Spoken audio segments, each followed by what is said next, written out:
benefit or size of AI that's going to be introduced into the economy purely through AI will be about the size of the American economy. So we're sort of at the beginning of this, not just technological revolution, but it's also a societal, economic, and even cultural revolution. If we want to teach a model about what a dog is, at this point, what we've done is we've given it every snippet of text on the internet about dogs. Now think about how much richer of an understanding the LLM is going to have about dogs when you also input things like every dog video out there. Hello and welcome everyone to the next episode of the AIM Media House podcast, Simulated Reality. Today we have Nandan Thor from Palo Alto Networks. Welcome Nandan, how are you today? Hi, thanks for having me on. I'm doing super well, and I'm really excited to chat with you about our topic, which will be developer productivity. Developer productivity. Before we start into it, I want to understand why you wanted to speak about this topic and why are you so passionate about it?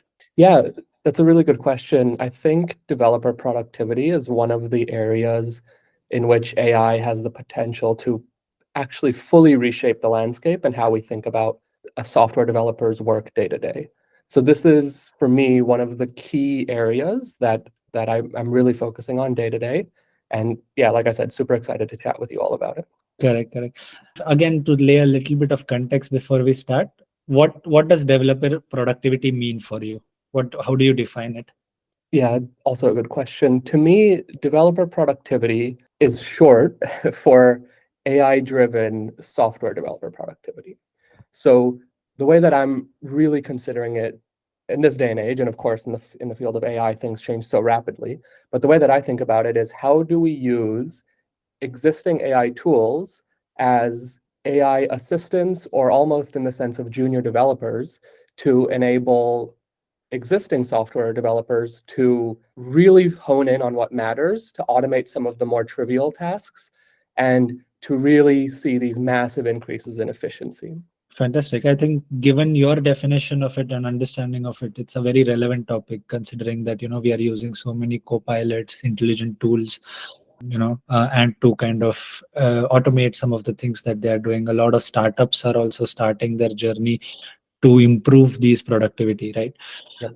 What are some of the, I know that when you say trivial tasks, it means repetitive tasks, but what are some of the other day-to-day challenges that these coders today face to kind of, that need addressing? Yeah, so I think the way to answer that question is to really take a step back and look at the current software developer project lifecycle. And then we can look at each task that happens and then look at how AI can help in each of those tasks. So in my mind, the way that I think about the developer project lifecycle is in a few distinct components. The first of which is actually getting the task from the manager and understanding it, thinking about it. And then we move on to the plan stage, which is often creating some sort of ticket that tracks the work, makes sure everything is flowing in the correct direction. Then we look at it as a step of prototyping, creating an initial solution, then doing some debugging, testing, and then finally deploying or committing that bit of code. So if we break each of those steps down, AI actually has a pretty big role in all of those. Starting at the beginning, we have AI having the potential to actually act as a sounding board and actually figure out, hey, am I actually understanding what's being asked? And you could literally use it as a tool where you go in, you type in, hey, my manager said I need to do this, and then just have that conversation. The next bit around the whole planning aspect of it is around creating these tickets to track your work. And again, AI is super helpful at that, right? Take this project, break it down into smaller, meaningful chunks, and then create draft tickets for that. And then the area that everybody, I think, thinks about is, of course, the sort of prototyping, coming up with the initial draft of the code that needs to be created. And again, AI models really, really good at that. So that part becomes almost obsolete, but the researching, creating that first prototype, it can also be done with AI. Then comes the really interesting step of developing use cases, finding bugs. At that point, you would just take the code that's been created for you, upload it, and say, what are the bugs that could potentially be found here? And as well, what are some test cases that I can come up with to actually test that? And then the final step is to deploy or commit it, which I don't think AI can help with at this point. But again, right? So taking that step back, we see that AI can actually help at really almost each of those steps and make it a much more streamlined, standardized, simple process for the developers. Yeah, I think that that draws a nice picture. You have taken step by step, to identify where developers kind of focus, and then what are some of the problem statements that face. Along with some of these problem statements, there is a lot of variability in terms of developer productivity, and organizations that's the size of Palo Alto Networks, or very high tech, heavy focused, who have large teams, and there is a lot of change in teams as well, with people leaving, coming in, as well as within the team. One of the primary challenges is imposing a standard, right, which can be followed. So my question is, how can some of today's tools, including or leveraging the technologies like generative AI, be utilized to reconcile these differences and overall develop the enhance the developer productivity? Yeah, I think I'm going to break your question down into two aspects. The Mm. first of which is around more metrics. How do we think about metrics in this new AI-driven world? And then the second one will be more of actual hands-on implementation and thinking about this from sort of an onboarding standpoint as well, right? With new employees that come on.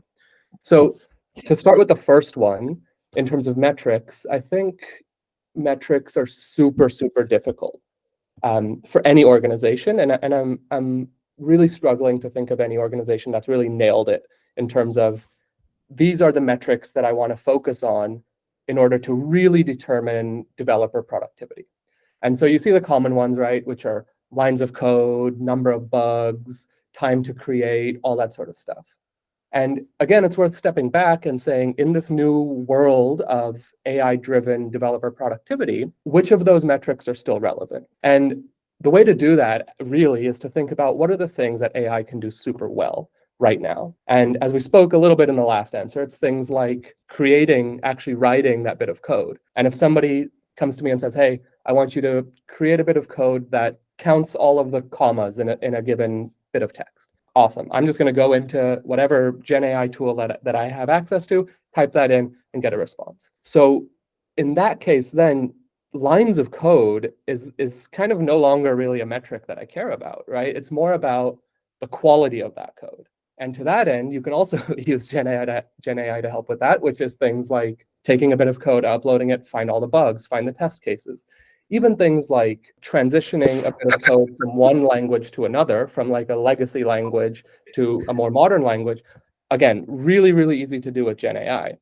So what that means then is we no longer look at these things like lines of code written or number of bugs, and instead you think about this as more of a quality metric instead of a quantity metric. So looking at this and saying, okay, I'm going to take for granted that I can already get a good piece of code. The metrics then become things like, how well does that code fit into the overall architecture of the system? Did it make the system more safe or less safe? Did it make the system more robust or less robust? And so you move from this more superficial metric tracking of lines of code, things like that, and into more qualitative measures. And again, that requires a broader level of thinking.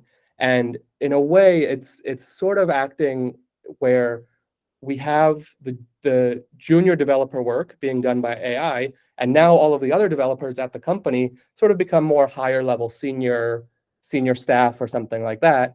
And then the metrics need to follow. So again, things like how good is this bit of code? How well does it integrate? And things like that. So I think we're going to see a massive shift in how enterprises are thinking about metrics as well. And again, moving from less quantity to more quality. Can you give us an example that you have faced in terms of observing, gauging qualitative metrics and its efficiency? I think it depends for each. I think it depends Yeah, not but just for give each. one anecdote that you have kind of. I mean, I think it would be more around because, and it's kind of goes back to my original point, right? Because these metrics are so relevant for each company, the work then is no longer really around creating the code. It's more around thinking about the metrics and like, okay, for each of your use cases, you might have different metrics. There's no longer this one size fits all thing. So that's kind of how I would think about it. I wouldn't go into like a specific example because it's kind of pointless. Each company needs to really spend the time and sit there and think about, as we adopt Gen AI for every single, or broadly across the enterprise. Again, let's rethink metrics and think about it for each specific use case, for each specific company, even for each specific developer. So it becomes super tailored to the person and the use case instead of just these broad organizational wide metrics that may not be that important. Okay. One of my questions, follow-up questions to that is if so this definition or defining metrics, qualitative and quantitative, and kind of going very specific on each team or segmenting that, isn't that kind of defeating the purpose of improving developer productivity? Because let me rephrase my question. The idea of developer productivity through AI or generative AI is to reduce the time and resources for the company, right? Or for the overall organization. Sure, yeah.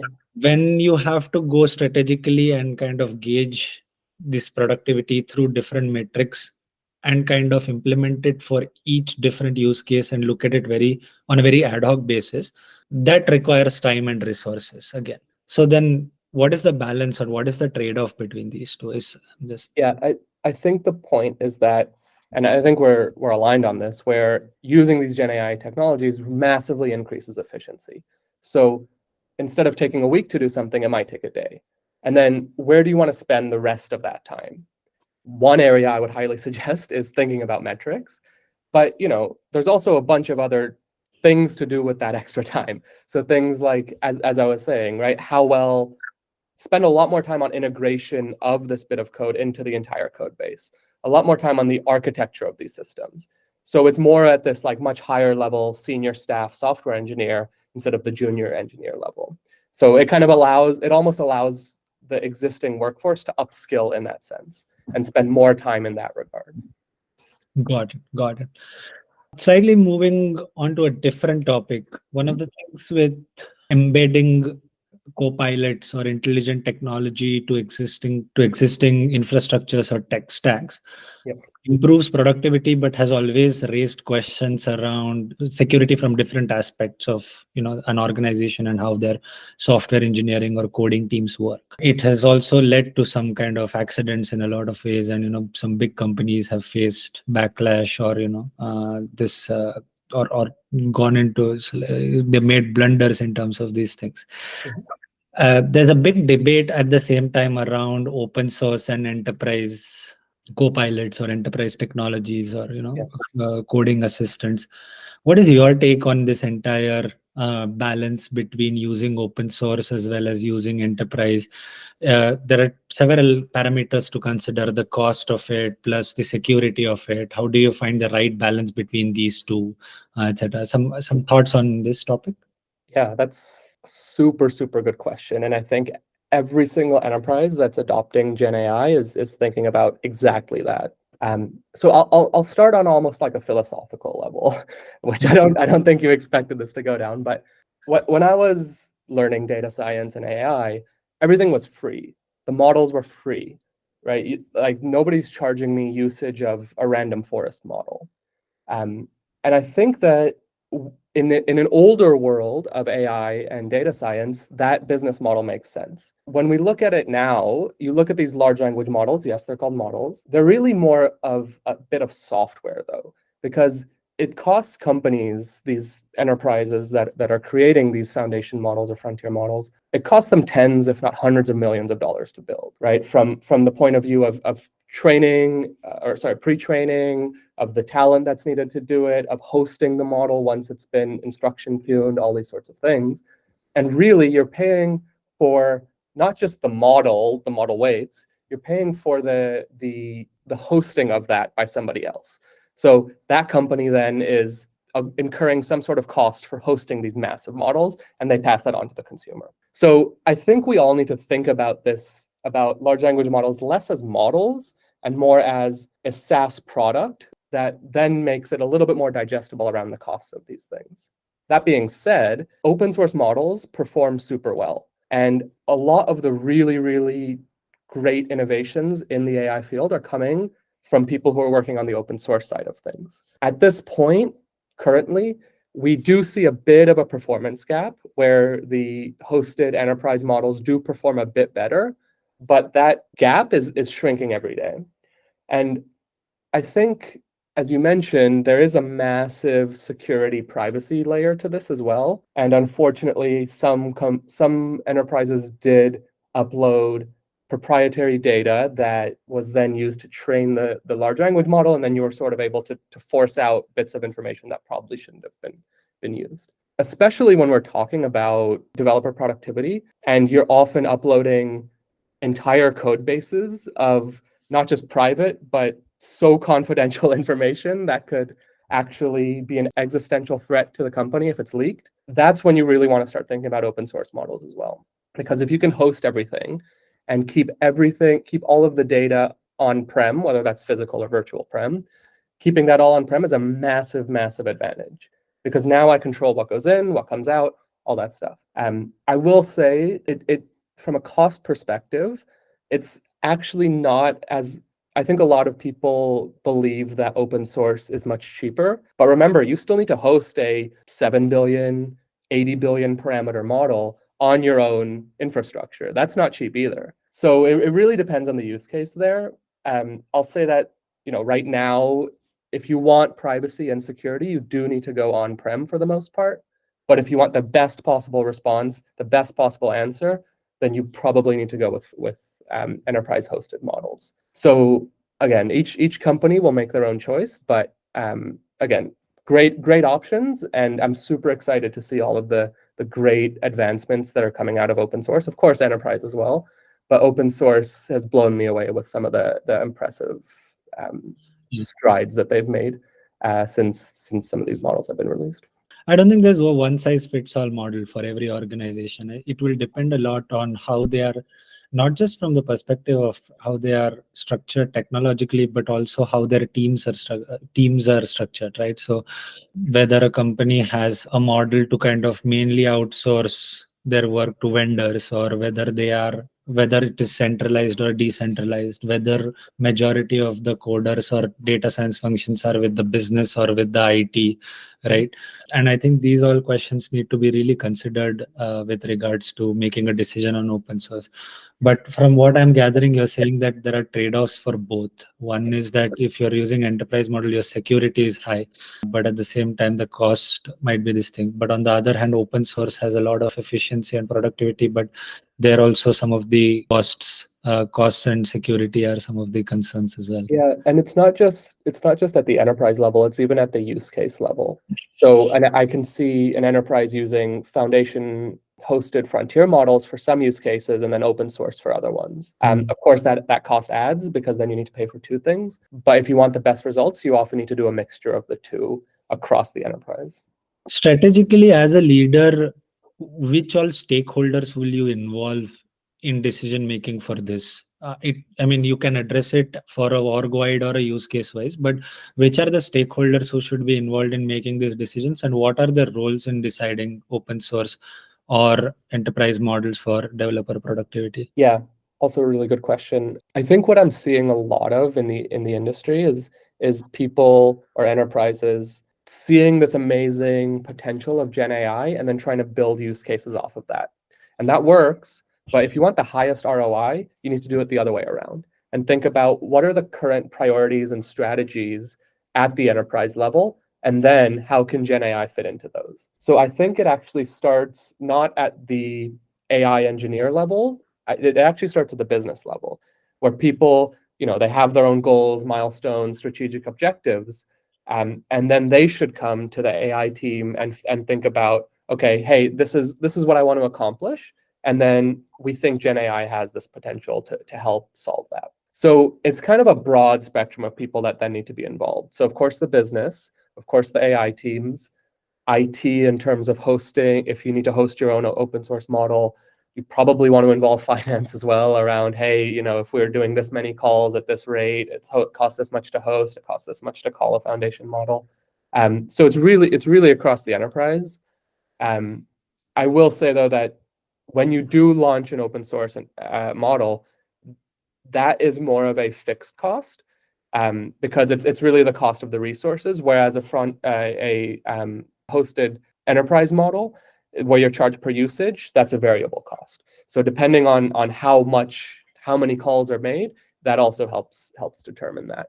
But really, it's across the board in terms of stakeholders that'll be used. And one of the great things about Gen AI is that it's really accessible to people in a way that AI and data science hasn't been before. In the past, you've often had to produce a prediction and then just sort of be like, hey, trust me, this is correct. Here with Gen AI, people can literally log online, use whatever tool they want, and start playing with AI tools. So I think that's brought in a huge variety of people who have interest in AI who may not have in the past. Correct. And cost, security, all of these are considerations at a more strategic level, right? When you said you want to involve business, finance, operations, IT, you will take all the heads of these departments and then bring them together and brainstorm on what is the ideal strategy, if not just for the overall org, but particular use cases, etc. I think it's also crucial at this point to also involve the coders in your organization in the decision making process, right? Because we have to understand, if we are going to solve a problem, we are going to solve a problem for someone, those stakeholders should be a part of these conversations. Can you tell me a little bit about how you are enabling that in your team, or what is the right way to kind of involve them into the dialogue to ensure that they do their job effectively? While security and cost is one thing, but in the end, if they are not considered, then we are not really solving the problem. They are your clients. Yeah, I think about it in two ways. One is where the software developers or coders are the implementers. And so they're the ones who are actually sitting there writing the code to make these Gen AI calls and to build out these systems. The other bit, though, relevant to the point at hand, is where they're also the target audience. So they're building these systems for themselves, which is super interesting because that doesn't happen often. I think it's really, really important to listen to them. Developer productivity has so many different use cases around, of course, there's the coding aspect, the bugging, the debugging, the translation from code. Where should it sit? Should it be a desktop thing? Should it be in your IDE? You have all these various considerations, and it's really interesting to talk to coders about this because they think about it in both senses. One is, how do I build it? And two is, how do I use it? So I think that's why it's often becoming one of the most successful use cases for enterprises, because you have the person building it also being the one that uses it, so they can build it exactly how they want. So I think it's important to keep the coders really at the heart of this, of course, for developer productivity, but also for the other use cases, because they're also there to tell you what's technically feasible, how would they think about it. I think the conversation often can switch into, well, how involved is a coder going to be with these Gen AI technologies? And my point of view is even more so, especially in terms of developer productivity. Correct. And my next question to you is with regards to the, how do you say this? Bringing together the technology or intelligent co-pilots to help coding from a very context specific for your organization or your teams, right? And we have seen the importance of prompt engineering over the period of time. Whether you hire an open source or a enterprise model, it is very crucial for the technology to fit your use cases, right? Or some of the coding applications that your coders or your data professionals are building. Where does the prompt engineering begin? How do you see the role of that? Should prompt engineers be from the consumer side? Let's say Palo Alto Networks is going to an open source or going to an enterprise. There's three stakeholders here, right? And then where do you see the prompt engineering playing a role so that the code kind of the developer productivity is at its maximum? I think prompt engineering got its 15 seconds of fame or whatever, 15 minutes of whatever. I think it got that when people started seeing job postings for prompt engineers of $600,000 a year or something, and everybody got really interested. So let me step back. So what's the use case that prompt engineering can solve? It's when you when you give an input to an LLM and you get an answer out that you don't want. So then the question is like, what can I change in order to get it so that when I do put in an input that is known, I get the response that I want. And there's two fundamental ways to do that. One is through fine tuning, and the other is through prompt engineering. Fine tuning is when you actually change the hundreds of billions, if not trillions of parameters of a large language model through your own data. And so it's super expensive, it's super time consuming, but it works really well. Prompt engineering, on the other hand, is keeping all the parameters the same, but you change the input prompt that is being uploaded in order to sort of twist the LLM to get you to the point that you want. There's a large upfront cost in terms of fine-tuning a model and then hosting that fine-tuned model. But if the only way for you to get the answer you want otherwise through prompt engineering is to input these massive prompts, the financials sort of shake out where it actually makes more sense to fine-tune upfront. Now, in terms of prompt engineering, there's a few things that you have to be super cognizant of. One is you're often doing some few-shot learning in the prompt, and for the audience, few-shot learning is essentially just taking in a few input and desired output examples, 3 to 5 to 10, and pasting those at the beginning of your prompt, and then adding in the prompt that you want. So it's super important you get those right. There's also some really cool advances in the field at the prompt engineering level, doing things like chain of thought, tree of thought, graph of thought, where you essentially break down the reasoning for the LLM into smaller chunks, and then it's able to pick that up, and it does a really good job. I think some estimates were over 100% increases in correct answers and things like that. Yeah, so there's also, in the sense of prompt engineering, there's also things you can do where we've seen a bunch of studies that the more LLM calls that you make, the better result that you get.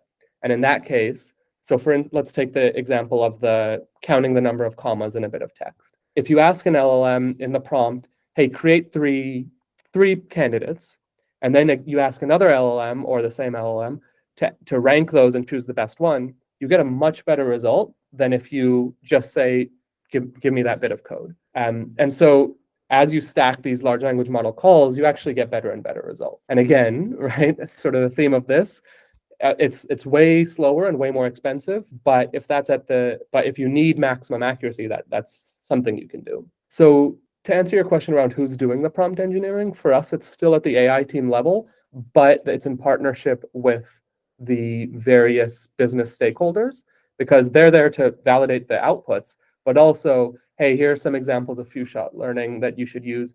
Hey, when somebody doesn't specify the date, you should focus on the current date, things like that. So it's always a partnership between the technical team and the business team as well.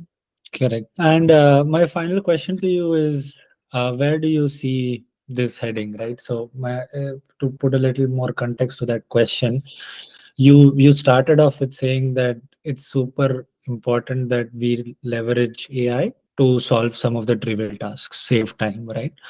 Now overall the idea for Gen AI is to kind of, or large language models is to move towards general intelligence and make it more intelligent tasks. Right now it's probability, right? It's mathematics with which it is working. AGI or something is different. Do you ever think that large language models or generative AI will do the intelligent work as well, apart from just the mundane work? I know I don't want you to make a prediction, because in the world of AI is this thing, but a little bit of what your thoughts are on where can Gen AI actually do intelligent tasks and not just the mundane tasks, and if yes and no or no, what are some of its implications for us? Yeah, I'll start with one of my favorite quotes from, I believe it was George Box, the statistician, that all models are wrong, but some are useful. So I'll provide some sort of prediction, but hopefully it's useful. I think we really want to consider AI from, firstly, a standpoint of the potential impact on society. From an economic point of view, there's a lot of estimates that the size of the benefit or size of AI that's going to be introduced into the economy purely through AI will be about the size of the American economy. And so taking a step back, that's unbelievable to have. You're basically cloning the biggest economy and saying like, okay, AI is going to have a big role. So we're sort of at the beginning of this, not just technological revolution, but it's also a societal, economic, and even cultural revolution. I'll talk very briefly about three areas that I think we need to make advancements in to get to that sort of AGI potential, and then we'll sort of wrap everything up. The first area that I see, and I see a lot of really amazing work coming out of this area, but the first area is around multimodal models. And the way that I explain this to people is that if we want to teach a model about what a dog is, at this point, what we've done is we've given it every snippet of text on the internet about dogs. Now think about how much richer of an understanding the LLM is going to have about dogs when you also input things like every dog video out there, every image of a dog out there, every snippet of, dog audio, whatever that is, that exists. And so you get this like way more representative understanding. And I think we're just scratching the surface with multimodal models, but I think we're going to see some really great advancements out there, and we already have. But I see that as being sort of a rocket ship towards AGI. The next bit is really around how we're scaling input sequence lengths. And at this point, I know that some vendors have come out with massive sequence lengths. I think that in order for this to be really tractable, you need to not have a limit there. And so your sequence input length is essentially infinity. And we have seen some really cool techniques with linear biases in terms of attention with linear biases, attention sinks, all these really cool things that are out there. And I think that's also going to be an obstacle, as when you don't need to worry about input sequence length limits. I think that then also allows us to really again take a big step towards AGI.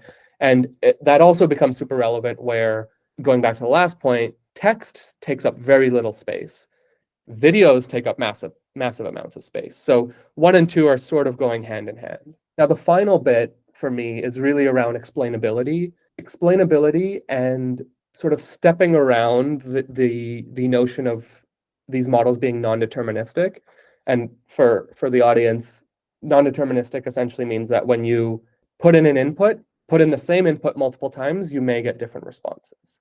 And again, that's great when you are looking at creative use cases, but when we're looking at things for enterprises, if we could have some sort of switch that sort of flips on and off in terms of how deterministic something is. Again, we do have parameters, but I think you need it at the actual model architecture level. That'd be super valuable. And then just quickly going back to the concept of explainability, right now, it's not just a very active research field for large language models. It's for all neural networks and deep learning models out there. And there are some great enterprises that are researching this, but really being able to track an output was produced, here is why at the model level.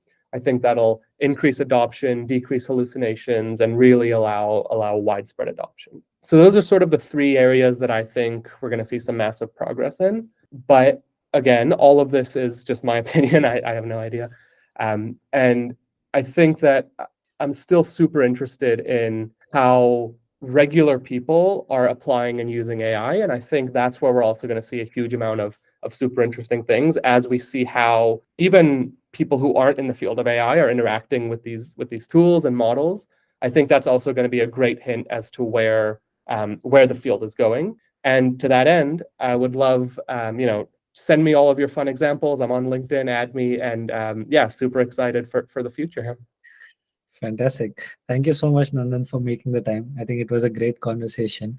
You've put all the points very succinctly, and I'm sure that it will add a lot of values to not just leaders, but even coders to kind of identify some of the trends and what to expect in the future as in their jobs as coders. So thank you again.